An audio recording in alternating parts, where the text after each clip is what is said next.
Hey guys, welcome to Always Pink Is Up. Here on Always Pink Is Up, we have real conversations about real topics with real people. And today we're going to hear from pop culture expert, content creator, LGBT activist, and journalist Emil Wilbekin. Hey Emil, welcome to Always Pink Is Up. Hi Sean, thank you for having me. Yes. So I made you take your shoes off when you came in the door. So I have a little gift for you. Oh. Before we get started. Oh, I love those. So you have your little Yvonne little house shoes. Yes. And they're on your size. I had to find your size today. How'd you? Oh, that's right. And they're black. See? And they're black, and so it makes cozy. sense. Yeah, perfect match. And it matches your coat. I love it. I love it. Thank you. So before we start, we can do our official Pinky Up sip and our little toast. So, cheers. Cheers. Okay. I love it. So I know we're pressed for time, so we're just gonna dive straight into it. Okay. So you are from Cleveland, Ohio. Yes. Born in Cleveland, raised in Cincinnati. So tell us about, so how long were you in Cleveland before you moved to Cincinnati? Was it like a birth? It's complicated a lot. So I spent the first, like 6 months of my life in Cleveland. Okay. And then was raised in Cincinnati. Okay. So tell us about growing up in Cincinnati. Cincinnati was amazing. It's a very beautiful city. It is a very cultural city. It is about 30% black or African American. And it's interesting because it's a very conservative city, but if you think about it, Procter & Gamble is headquartered there. They have, Cincinnati Ballet, Cincinnati Art Museum, symphony, orchestra. It's a very cultured city. Cincinnati Reds, Cincinnati Bengals. It's a big town, but it's very polarized. So it is, very segregated. Blacks and whites now live more together, but traditionally there and over the history of the city, it has been very polarized. So I grew up in an all-black neighborhood. I went to private school when I was young, and then for high school, I went to Walnut Hills High School, which is a public high school, but it's you have to take a test to get in, and it's a college preparatory high school. So you grew up with both of your parents, both your mother and your father. Yeah. How was that? Because I feel like a lot of kids are raised with one. There's just a mom or a dad, depending on the situation. But a lot of families back then, they had both. They had the mother and the father. My grandmother, my mom had her mother and father. Right. So how was it having both, and how do you think that affected the person that you are now? I think I was very blessed to have both of my parents together. When my father died, my parents had been married for 36 years. So I was raised in a very, I guess this reference is weird now, but in a very Cosby-like family.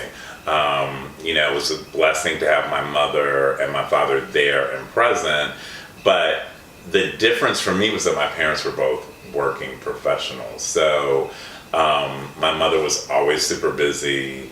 My mother is not your traditional mom. Like, she didn't like to cook at all. We would get along so well. Oh yeah, she was like, put the TV dinner in the oven. I'm on the way home from my meeting. And she was in a lot of is in a lot of civic and social organizations. So my mother was busy, but my mother was really fabulous. She still is. She is still fabulous, yes. And then my father was super present in my life, and but worked 2 jobs. So he was the commissioner of buildings and inspections for the city of Cincinnati, and he also had his own private law practice. So he would leave his 9-to-5 job and then go to his law office and work. So typically, we would eat dinner at like 9 and 10 o'clock at night. But my mother and father always made sure that as a family, we spent time together. Right. So let's talk about your academic life just for a second, because you said that you had to test to get into high school. So since they were working class citizens and it was like heavily enforced, how was your academic life growing up from elementary to high school? Because you also went to college. So, right. And who motivated you to take that step to go to college? So college, I'll start with college and go backwards. College was not an option. Like, it wasn't an option not to go to college. Right. My parents were very clear. I went to Hampton University. I am the 8th person in my family to go to Hampton. So my father went there, my brother went there, my aunt went there, my uncle. So you had to go. Yeah, it was like, you're going to Hampton. Right. But real talk, I was always very creative. And I struggled with academics. I wasn't great at school. I had a reading disability. And so my parents my mother found a friend of hers who was a teacher who was in her sorority, who was an AK. And so she mentored me, but actually tutored me to help get my reading levels up. I wasn't great at math at all. And so they got me a math tutor. Right. And so I was very, very artistic, and in hindsight, my mother and I've talked about it, they kind of wish they would have sent me maybe to a performing arts school or a more arts-driven school than a more academic school, but I had to work like double time. I remember even when I was learning to read, my parents would make me read out loud in the car, because they were just like, they did everything. They'd coach me. They were just like, you're going to make it. Right. And so we're going to do everything we can. So I was really blessed to have very hardcore parents. And that's why when I work with people and I mentor people, I'm very hard on them, because I think that's how I was raised. Right. So when did you realize, or your parents realized, that you had a reading disability? My parent, it's tricky with the American school system, right? Especially because they kind of target black boys specifically. And they say you have everything, ADHD, dyslexia. Yeah, and so it was all those types of things. Right. And so, I was sneaky, so I would read the notes that they would send home. Like, I'd figure out how to open them up and close them back. Right. And I would be sad by what I read, because it wasn't true. Like, they were saying that I was goofing off and not paying attention and stuff like that. And a lot of times I was daydreaming, but I was dreaming. And my parents would challenge the teachers. But I remember in like 3rd grade taking this test, and instead of a spelling test, and instead of spelling the words out, because I didn't know how, I would draw everything. And so that's when my parents were like, okay, there's something here that we need to figure out. And luckily they took the time to figure it out. And then I just worked really hard. So the flip side is, I graduated from high school. I was probably like college prep high school. I was probably like a C student, like low B's, high C's, maybe. I went to college, and something changed when I got to Hampton. And I said, this is the moment that you have to make a difference for yourself in your life if you want to be successful and become this magazine editor person that you want to be and have your own business. And I just studied super duper duper hard and ended up graduating from Hampton with honors, from the school, and department honors, and was the editor of the school paper. So you grew up in a pretty segregated time. Mm-hmm. And you went on to study journalism. Yes. There weren't that many black people on TV during that time. So who inspired you to study journalism, and who did you look up to, even though there weren't that many black influences on TV? Who inspired me? I mean, I think that so the journalism question first. How I got into journalism was that I was really good in my speech class in high school. And so my teacher said, maybe you should think about going into communications or, mass media arts is what I studied. And so when I was there, my mother was like, well, you like art and fashion and stuff like that, so maybe you can go into advertising. And I was like, oh, that's cool. And then I just studied and learned more about kind of journalism and being on television and writing for newspapers and magazines. And I had an internship through the American Society of Newspaper Editors, and I interned at the Cincinnati Enquirer, so I got to go home. It's the big newspaper at home, and all the black journalists in the newsroom became my inspiration because they took me under their wings. So the sports editor, a copy editor, a news reporter, and they would just nurture me and pour into me, and they, like the news reporter took me on a stakeout with them, and so everybody just poured into me. So when did you know, because you said that you knew once you got to Hampton that you wanted to work in magazines? Yeah. back then we had like Jet and all of those really amazing black and cultural magazines. Black So and Bread, did those magazines inspire you to want to work in the magazine world? Those magazines inspired me to want to work in magazines because I could see myself in them. But I grew up in a household where we had tons of magazines and newspapers. So we always got the local newspaper, but we had subscriptions to, Ebony, to, we would get Essence and Black Enterprise, but we would get Time magazine, we would get Life magazine. Right. And then I remember when I was 12 years old, discovering GQ, and it changed my life. Now the funny thing is Jim Moore, who is the kind of men's fashion creative director there, is still there. And I remember, because I'm old, in the 70s, seeing these incredibly beautifully styled, sexy shoots, and they used a lot of black men. So I would see myself, and then Ebony had this magazine called Ebony Man.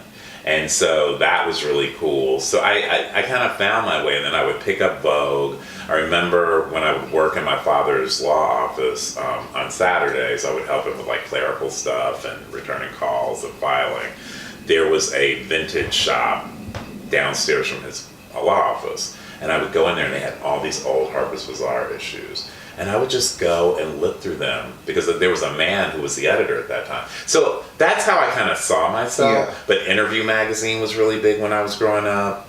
Rolling Stone was really big. And then there were all these really cool black magazines that were out, like Right On and stuff like that. So I saw everything. Jet.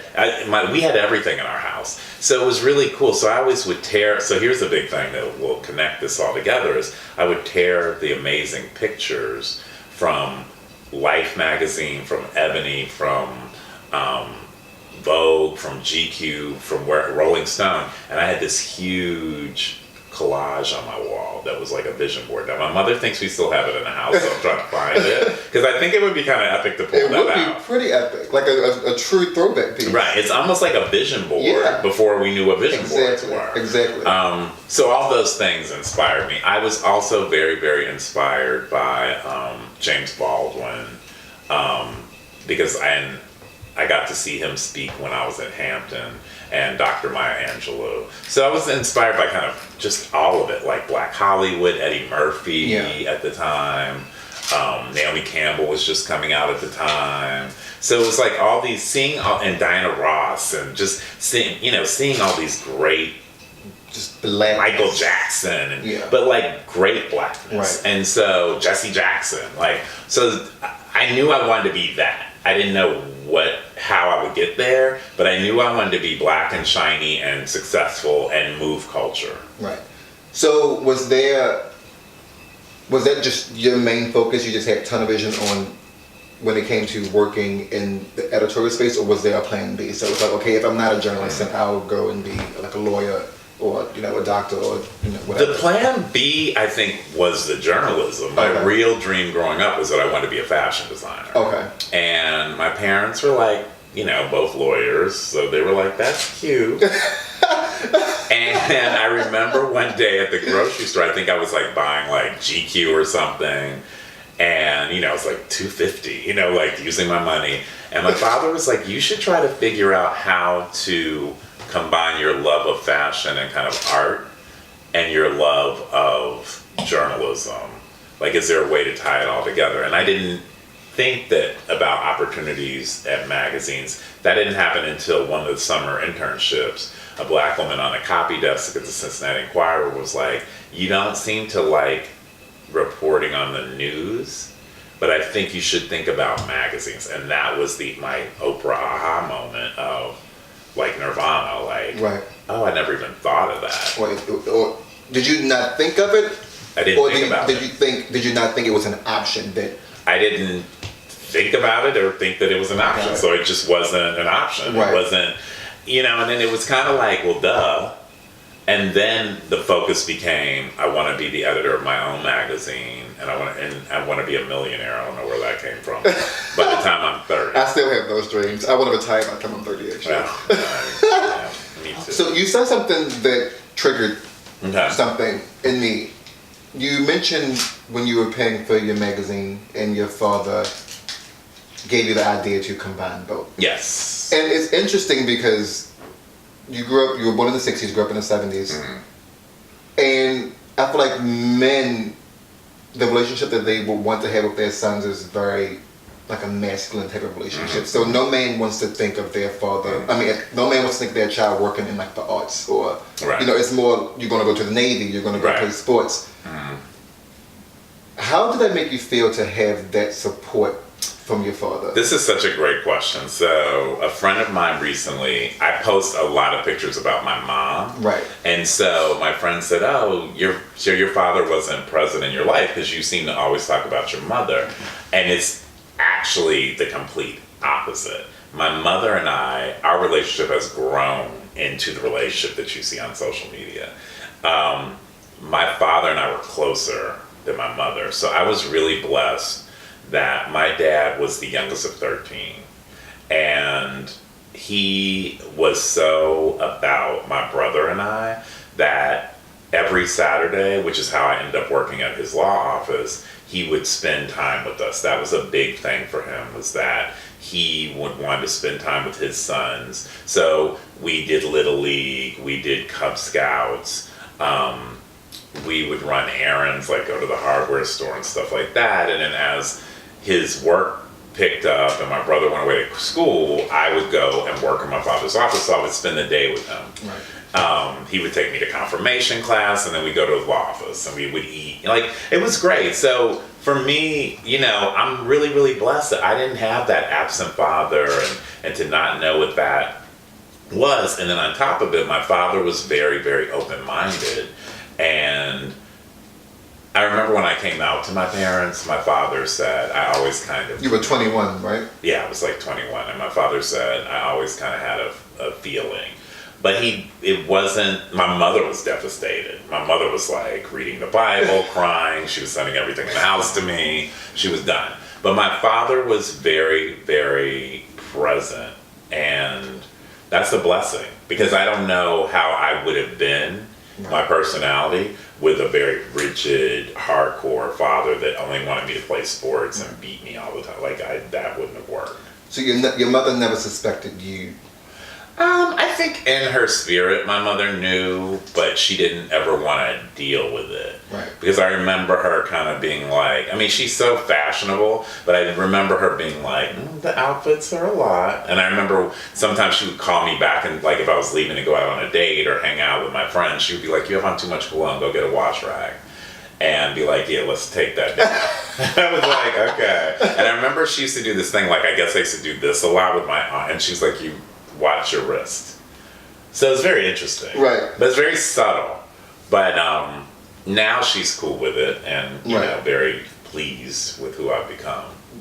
Do you think, because she knew within her subconscious, that is what affected your relationship with her in the beginning? Like as a child growing up? Yeah. I think that was probably some of the tension. My mother is very, very pragmatic and very clear. And so my mother is also very concerned about kind of what people think from a society point of view, a community point of view. And she told me when I came out, her big thing was that she never wanted me to get hurt. So I think hers was much more a motherly, self-protective thing. And then you got to remember, my parents are much older. My mother's 86. So being gay, like, that's not even socially acceptable for her era. So they told me, they were like, we have friends that are, like, they wouldn't even say it, but they were like, but they keep it a secret. And I was like, well, we don't do that anymore. But you also have to realize, like, when I came out, it was like right after the whole AIDS pandemic. And so my mother was scared. She was scared that I would lose my job. She was scared that I would die. She was scared that I would get, beaten up in the streets for being gay. So, and we've talked about all this, which was the great thing since then. But I think, a lot of the tension with she and I was around that. So let's fast forward back to Columbia. You graduated in 90. Yeah. And then you went to go work at Vibe in 92. Yes, but I worked in between at Metropolitan Home magazine. Okay. So how did you get from Columbia to Metropolitan? So when I was at Columbia, the magazine professors and the cultural reporting professors took a great interest in me, and they saw something in me.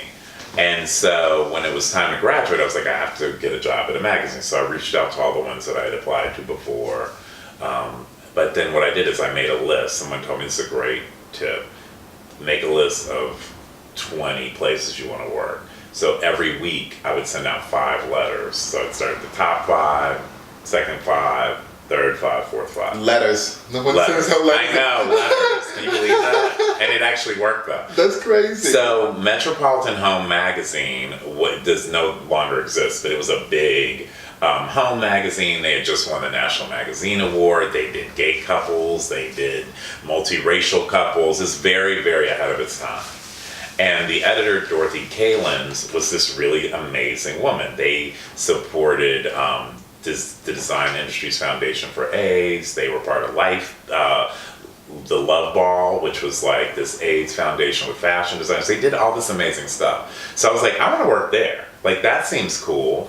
And so they were in, I think, the second tier of list. But as fate would have it, an assistant was leaving to go to Columbia, and I had just graduated. Coincidence. So I took his spot. And it was funny because the editor was away on business, and she never let anyone work there unless she interviewed them after everyone else had. And they were like, he's too good, we gotta get him. And he's black, and he's like we have to have him. So I think the first week after I started there, she came in one day, and I knew who she was, and I was like freaked out. And it's like Devil Wears Prada. Right. So she comes by, and she got her bag and her coat. And she's like, you must be really good because everybody made me hire. I never let anybody in here. And I was like, okay, lady, not Black too much. lady? But no, but she gave you black. and I loved her. And it was great. Yeah. And I said, you will not be disappointed. And she was like, okay, we'll see. And I was like, oh, I got you, boo. And it was great because I'll fast forward to a funny story. When I received the National Magazine Award at Vibe, as I was going up to receive it at the stage, Dorothy Kalins was sitting there. So that was a beautiful moment. It was like a full circle. Full circle, and she was so proud. So did you get to Vibe through your networking? So I got through Vibe based on, there used to be a group of us who were all young, multicultural, multiracial, multisexual, but mostly gay, hung out, I think it was the last Thursday of the month club is what we called it.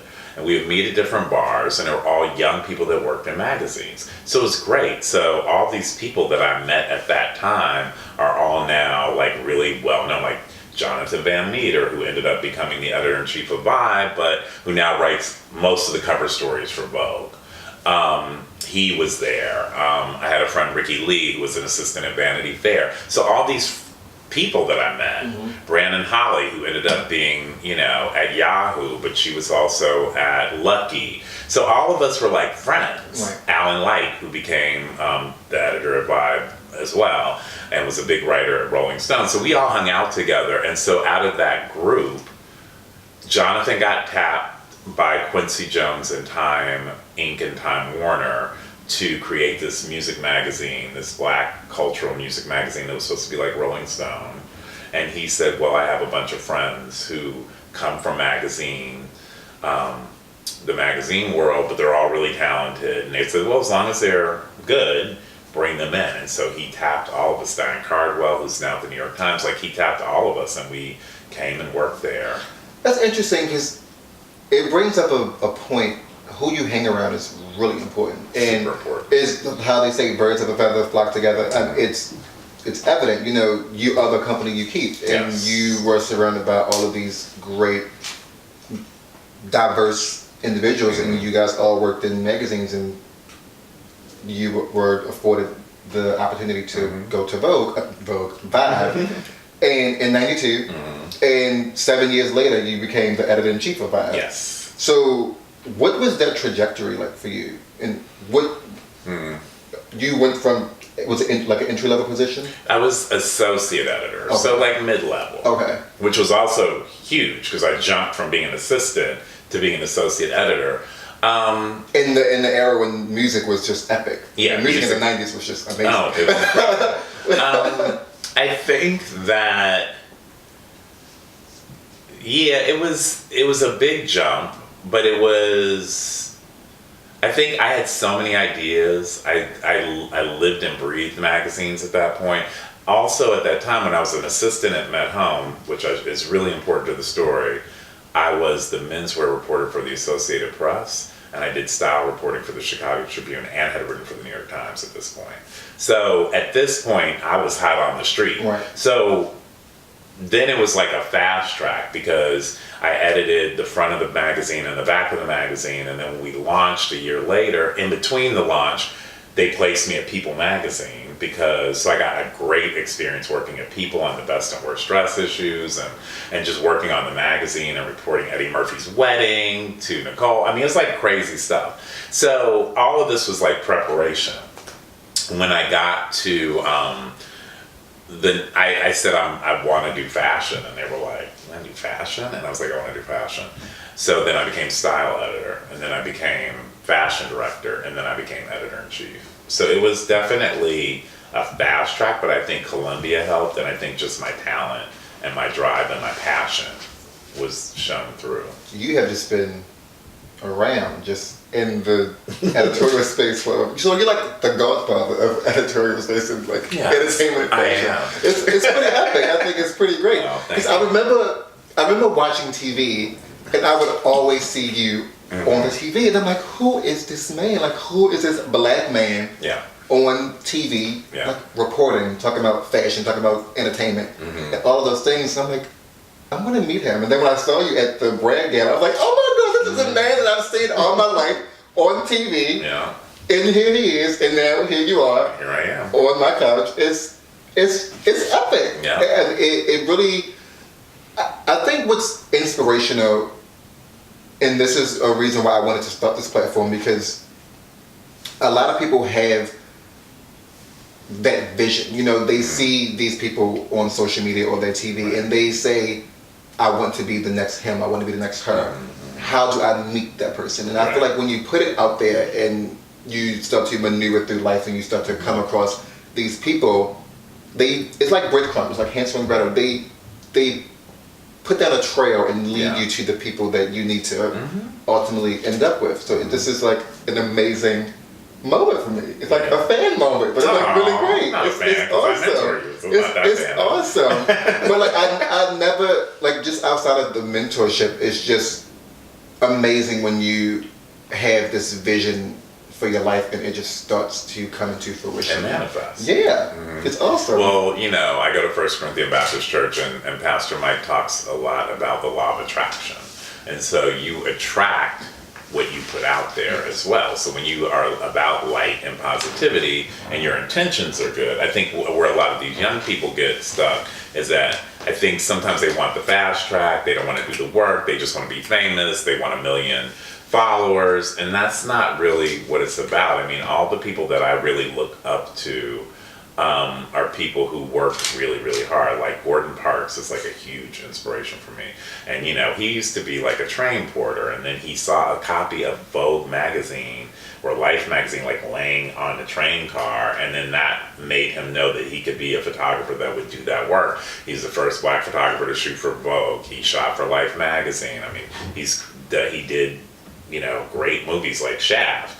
And you know, I think about Oprah Winfrey, or I think about Anna Wintour, Susan Taylor, like all these people, they worked really, really hard and believed in themselves and carved a way for themselves. So it's not about overnight. It's like, let your work speak for you. Right.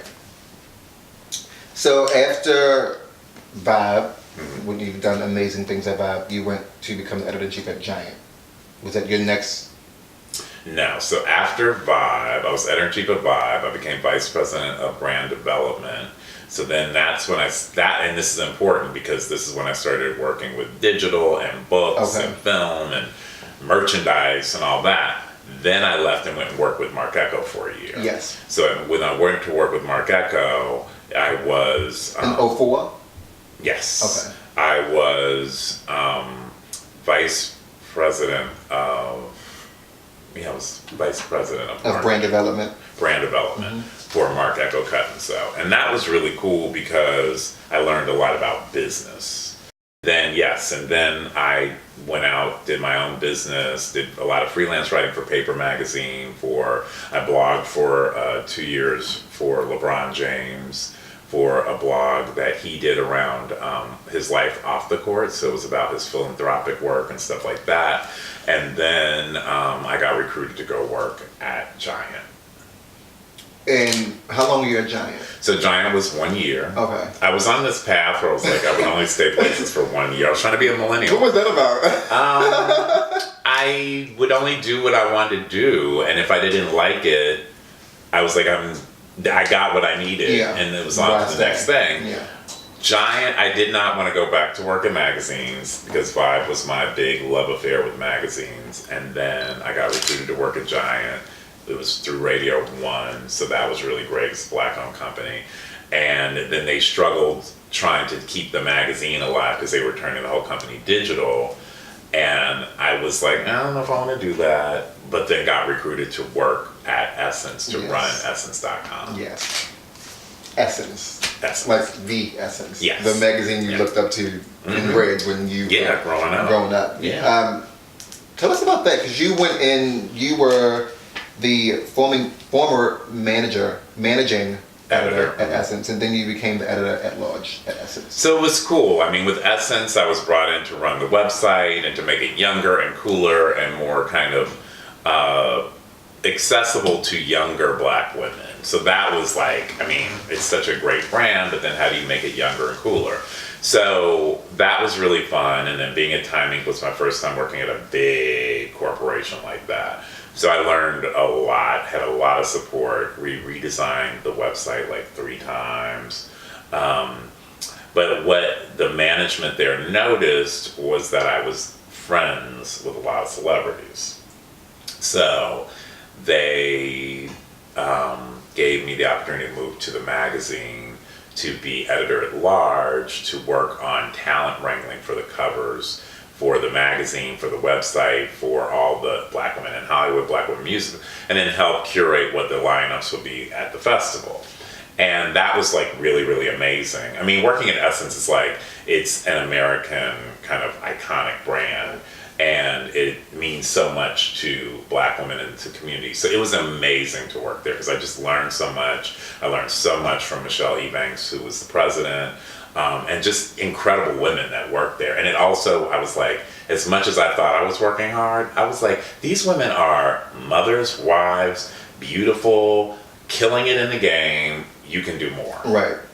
Live this amazing life in the publication world. I mean, you've literally been kind of sort of like everywhere when it comes to publications. It's pretty awesome. But you left Essence, and when you left Essence, did you start World of Wilbekin then? Or how did World of Wilbekin and Native Son, which is inspired by James Baldwin, Notes of a Native Son, come about? So I wanted to leave Essence. I wanted to do something else. And my friends have been in my ear like, you should start your own brand, you should start your own brand. I've been talking about it for years, but I never could figure out what it was. So when Time Warner and Time Inc. separated as a corporation, and one day they laid off 500 people, and I was one of the people that was laid off. And so I never thought that would happen to me, because I've never been fired, never been laid off, and I was like kind of devastated. And you've like paid your dues, you've done everything. But it was a very, sometimes when you don't make the choice to move, the universe and God will guide you and give you a little kick in the You get a little comfortable. And So I looked at it that way. And so I went to India for 6 weeks on a kind of eat, pray, love journey. I remember when you were and it was this moment where I needed to get away from here, and I needed to go somewhere where I didn't know anybody, didn't know the language, was uncomfortable. And I went to kind of like an ashram, and while I was there, I really prayed and meditated on like what should I do next? And what kept coming forward was, what was your original dream when you moved to New York? So that was to influence culture and move culture and create positive images of Black people and people of color. So that's when I came up with the idea for World of Wilbekin, that it would be about living your life authentically, but through art, culture, style, photography, but celebrating people that came before us, and then recognizing the young, cool, new people that would be the next icons. Mixing the old with the new. Yes. And then another thing that came to me was that I needed to give back to the Black gay community. And I didn't know what that would look like, and that kind of ended up fleshing out to become what Native Son is now evolving into. So I went to your town hall, Yes. which was amazing, like just simply incredible. One, to be in a room with that many Black gay men for a positive cause, because normally when you see a lot of Yeah, the club. exactly, or like out, or you know, like at brunch or like some day party, but in the room just sitting there, I was like, oh my god, one, they are really smart, and two, they are very aware, and just to be in that space was just very motivating and very inspiring. But you said in the beginning when you were opening up the forum that Native Son, you asked yourself, what is your give back? And that's how you got to the point of, you know, putting Native Son out there. Yes. So, and you also inspired by the trans movement. Yes. What about the trans movement motivates you? So Janet Mock is Incredible. And it's my first, and I would say only trans friend. Yeah. And I met her when I was at Time Inc. And what well, we had an instant love affair, right? So that was great.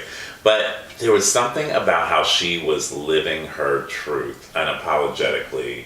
She's brilliant, she's beautiful, and she's real. And so watching what she and Laverne and so many women in the trans movement and men are doing, standing up for themselves, you know, marching, gathering, speaking out, showing up on red carpets and slaying. I was like, what are we doing as Black gay men? Because I feel like, you know, like white lesbians, they have their lane. White gay men, they run so much of what happens in the LGBT community.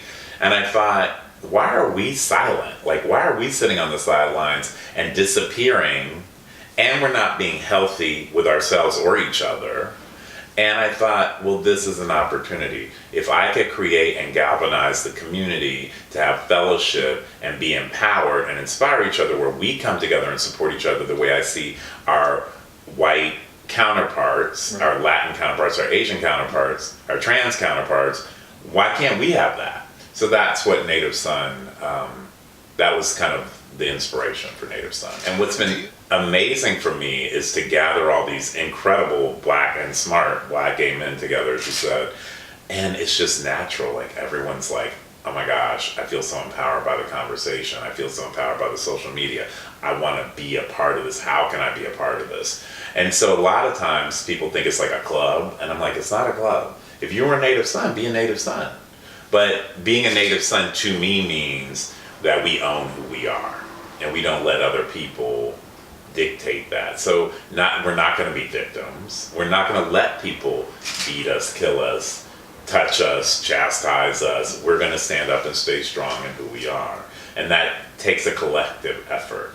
And I feel like it also takes acknowledging who you are. Yeah. And accepting who you are. 'Cause I feel like, you know, growing up, even though we live in the 21st century and things are a lot more liberal now, people still live in the, you know, shadows, exactly, margins, in closets and all of those things, because the mindset of people has not shifted to, you know, in the world that we live today. But I feel like in order to really have change, you have to figure out who you are first, right. And then you're able to join these different movements and, you know, groups of people and really. And that's a big part of what Native Son for me is knowing our history and knowing that we stand on the shoulders of revolutionary, maverick, brilliant men who did put their necks on the line and did, like the fact that Bayard Rustin was one of Martin Luther King's confidants and in that inner circle in the civil rights movement and was openly gay. You know what I mean? Like Billy Strayhorn, who worked with Cab Calloway, was openly gay, and this is in the 40s and 50s. So that's what I'm saying. We have to own who we are and not let society and other people regulate who we are, because it's kind of girling us and emasculating us. Right. And I think that for me, it's just great to be able to have the foresight and vision to bring together like that panel of these men. Some of them knew each other, some of them hadn't.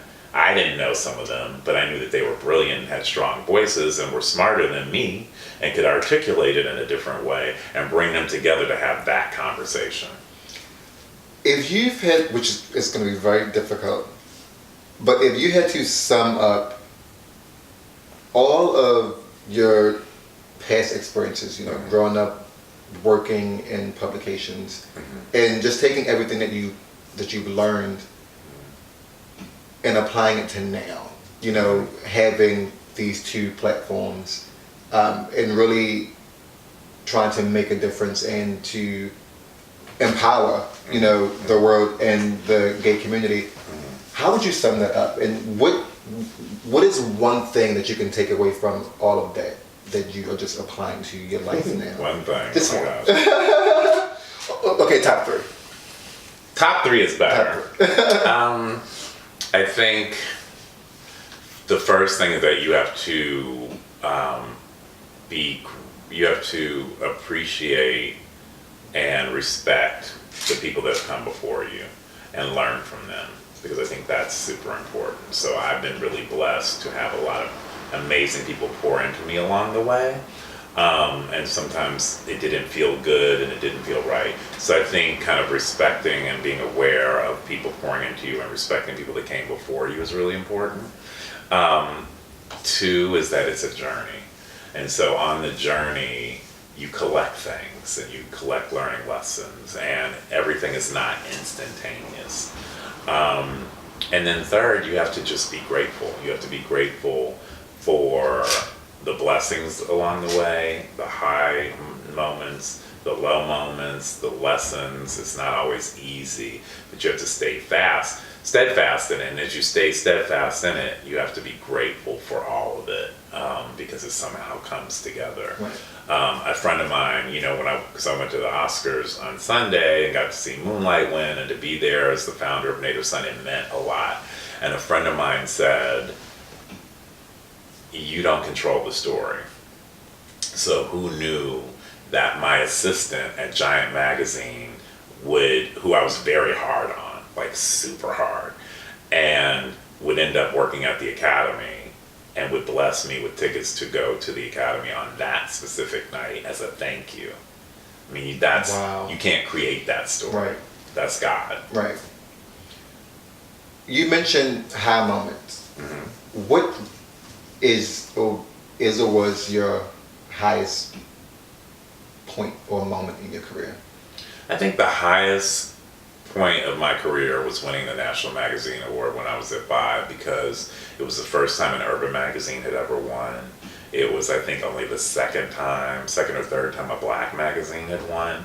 And to be able to stand in that room and see, you know, Susan Taylor and Oprah and Gail and, you know, Ed Lewis, like all these people whose shoulders I stand on, but to stand up there and speak and kind of represent hip hop and urban culture and be a black gay man that was it. And that award sits on my coffee table, and I look at it, and it's the only award I have out.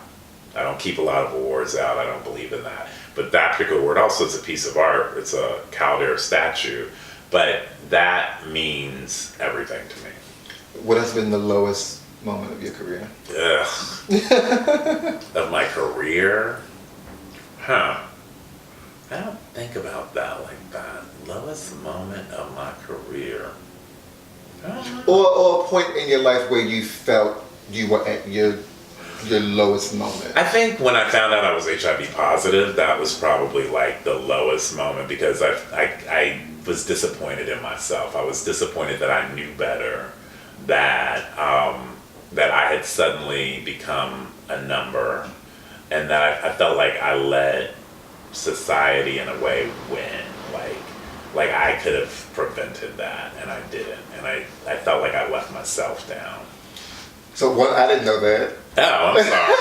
I announced it at the Native Son Awards. Oh, I'm sorry. That is wow. I was like, woo. Yeah. Well, one, I think that just goes to show that it's not a death sentence. You're here. You're healthy. Mm-hmm. You are I've had educated. It for 15 years. Yeah.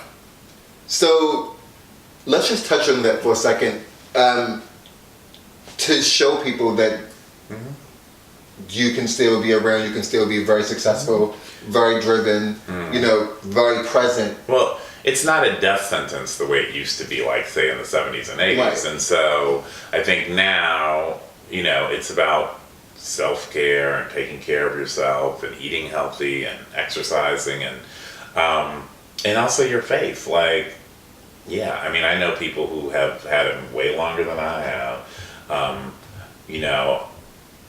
but I got it at a time, and I knew better, so I knew a lot of, like, how to take care of yourself, but I also have done a lot of HIV and AIDS activism and advocacy work because of that, because I just think it's something that you don't have to get, and so it's about loving yourself and having enough knowledge to know that you are worthy and enough that you don't have to jeopardize your health.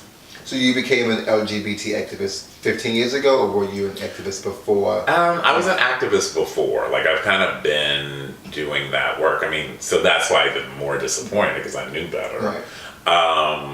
But that definitely, I've done a lot of HIV and AIDS, like fundraising and advocacy work and being a spokesperson for different things, because it's just, you want to prevent that from keep going. What scares you? I think what scares me, political uncertainty scares me. What's going on in the country right now in terms of race relations and social injustice, hate scares me very much. But there's not a lot that scares me, because I know that in my spirit I have to remain faithful. And so, yeah. So for the boy or girl or young adult or adult watching this video, what would you like for him or her to take away from all of this? I think the big takeaway for me to pass on is to love yourself, and to know that no matter what your circumstance or sexual orientation or station in life, you are enough and you are valuable. And so you can't let anyone take that away from you. You have to believe in yourself. You have to believe in a higher power, and you have to have faith, and everything will come together. But don't let anybody take who you are away from you, because it's not okay. Yeah. Two more questions. Okay, you keep saying 2 star. What philosophy do you live by? What's the what? What philosophy do you live by? The philosophy I live by, that's a great question, because I live by a bunch, but I would say, do unto others as you would have them do unto you. Last question. Who is Emil Wilbekin? Emil Wilbekin is a beautiful black gay man who's HIV positive, who is a creative visionary and dreamer. That's awesome. That's awesome. You guys have heard it here. Thank you for tuning in to Always Pinkies Up and listening to Emil as he shared his story. Before I let you guys go, I'm going to leave you with a quote who is actually by someone who has inspired you, James Baldwin. Okay. And it stays on the topic of, you know, change and what we want to see in our community and in our lives. And he says, not everything that is faced can be changed, but nothing can be changed until it is faced. Thank you guys for tuning in. And remember, always pinkies up. See you guys.